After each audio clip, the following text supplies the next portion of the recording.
आप अपनी लाइफ में कुछ ऐसी फीमेल से लाज़मी मिले होंगे जिनकी पर्सनैलिटी का ऑरा बहुत ही स्ट्रॉन्ग होता है। उनसे बहुत ज़्यादा पॉजिटिव वाइब्स आती हैं, स्पेशली उनका dressing sense, their way of talking, उनका रख-रखाव आपको बहुत ज़्यादा मुतासिर करता है और आप पहली मुलाकात में ही उनके फ़ैन बन जाते हैं। अस्सलाम वालेकुम माय यूट्यूब फैमिली, होपफुली आप बिल्कुल ठीक ठाक होंगी। आज ये मेरी वीडियो थोड़ी सी डिफरेंट टॉपिक पे है। ना आज मैं आपके साथ कोई स्किन रूटीन शेयर करूंगी, ना ही कोई रेमेडी के बारे में बात करूंगी, ना ही मेकअप के बारे में, बल्कि मैं आपको बताऊंगी कि आप किस तरह खुद को हाई वैल्यू पर्सन और वुमेन बना सकते हैं। अपने आप को इस काबिल बनाएं कि लोग आपके पीछे भागें, ना कि आपको लोगों के पीछे भागना पड़े। So first tip and rule number one is financial stability. आजकल वो दौर नहीं है कि एक घर का बंदा कमाए और 10 लोग फ्री बैठकर खाएं। तो लेडीज़ एंड गर्ल्स थोड़ा से एक्टिव हो जाएं, आपने इंडिपेंडेंट बनना है, ये बात अपने माइंड में रखें। मैं ये नहीं कहती कि आप हज़ारों रुपए कमाना स्टार्ट कर दें, बल्कि आप फर्स्ट स्टेप तो लें। पहला कदम ही मुश्किल होता है। आजकल जी फ्रीलांसिंग का दौर है, आप कोई भी स्किल सीख सकती हैं। आप स्कूल में टीचिंग कर सकती हैं, घर में ट्यूशन्स पढ़ा सकती हैं।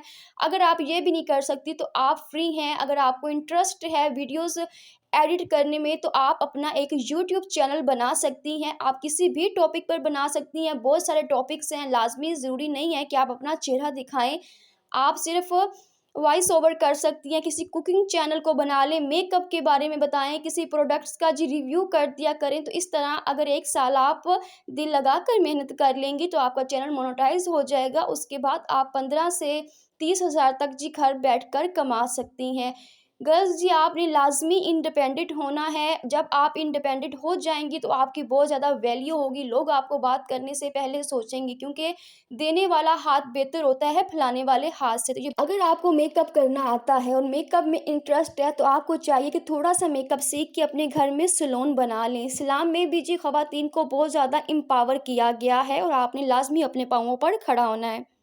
So rule number 2 for high value women is soft heart and be kind। जो एक हाई वैल्यू जी वुमेन होती है वो टिपिकली लिबरल ख़वातीन से बहुत ज़्यादा डिफरेंट होती है। जो इनका माइंडसेट होता है, जो उनकी थिंकिंग होती है, वो बहुत ज़्यादा पॉजिटिव होती है, वो बहुत ही काइंड होती है। जो एक हाई वैल्यू पर्सन होता है, अगर उनकी बैक पर लोग बातें भी करें तो वो फौरी जी इनको रिस्पॉन्स नहीं देता, बल्कि उन लोगों से खुद को सेपरेट कर लेता है और खामोश हो जाना उन लोगों के लिए एक सज़ा होती है। सो rule number 3 is never bag for attention. कभी भी किसी से भीख मत मांगे, चाहे वो बात करने के लिए हो, उससे रिश्ता रखने के लिए हो, या फिर उसके वक्त के लिए हो। अगर कोई आपको छोड़ना चाहता है या आपसे हाथ छुड़ा रहा है तो उसे वास्ता नहीं दें, बल्कि रास्ता दें।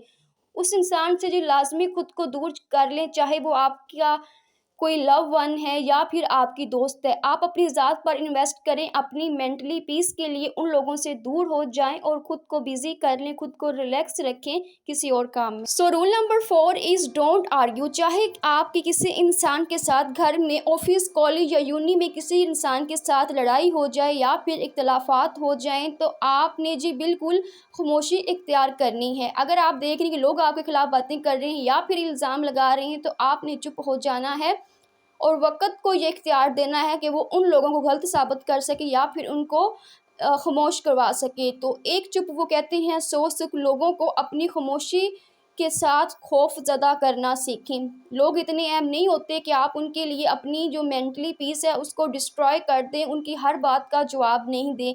बस आप खुद को रिलैक्स रखें और अच्छा टाइम गुजारें। So rule number 5 is never trust anyone. किसी पर भी आज के दौर में आपने एतबार नहीं करना, चाहे आपके वो रिश्तेदार हों या सोशल मीडिया पर दोस्ती हो, ऑफिस में हो, कॉलेज में हो या फिर यूनी में हो। तो आपने किसी पर भी लड़कियों आंखें बंद करके अंधा एतबार नहीं करना, क्योंकि जब आप किसी पर अंधा एतबार करती हैं तो वो इंसान आपको ज़िंदगी का एक बहुत बड़ा सबक सिखा जाता है और फिर उस सबक का आप चाह कर भी ज़िंदगी में अजाला अदा नहीं कर सकती। सो rule number 6 is stay sincere in relationship. चाहे आपका किसी के साथ कोई भी रिश्ता हो, आपके माँ बाप का, आपके बहन भाइयों का, कज़न्स का या फिर दोस्ती का, तो आपने जी मेक श्योर करना है और खुद से वादा करना है कि आप किसी इंसान को ज़िंदगी में कभी चीट नहीं करेंगे। सो rule number 7 is create your boundaries. आपने जी एक लाइन खुद के इर्द गिर्द ड्रॉ कर लेनी है कि ना आप वो लाइन क्रॉस करेंगी, ना किसी गैर इंसान को करने देंगी। जब आप इतनी स्ट्रांग हो जाएंगी तो कोई भी मुंह उठा के आपको बातें नहीं कर सकेगा, बल्कि लोग सोचेंगे आपको बात करने से पहले कि इसका रिएक्शन क्या होगा।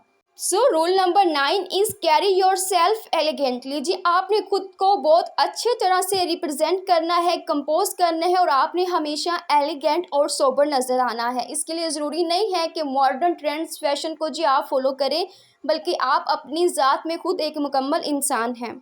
So rule number 10 is know your weakness and strength. जब आपको जी अपनी कमज़ोरियों का पता होगा तो आपने अपनी उन कमज़ोरियों को ओवरकम करना है, और किसी इंसान को आपने मौका और चांस नहीं देना कि वो आपकी किसी भी कमज़ोरी का फ़ायदा उठाए। कोई भी इंसान जी परफेक्ट नहीं होता, बस आपने अपनी कमज़ोरियों को अपनी ताकत बनाना है। तो आज की वीडियो थी यहीं तक। मैं उम्मीद करती हूँ कि आज की वीडियो आपको पसंद आई होगी। सो लेडीज़ एंड गर्ल्स, लाजमी आपने इन रूल्स को फॉलो करना है सोसाइटी में हाई वैल्यू पर्सन बनने के लिए। और बताएं कि आपको कौन सा रूल सबसे अच्छा लगा हाई वैल्यू पर्सन के लिए, और बताएं कि आप मज़ीद कौन सी वीडियो मज़ीद देखना चाहते हैं। तो मिलते हैं नेक्स्ट वीडियो में।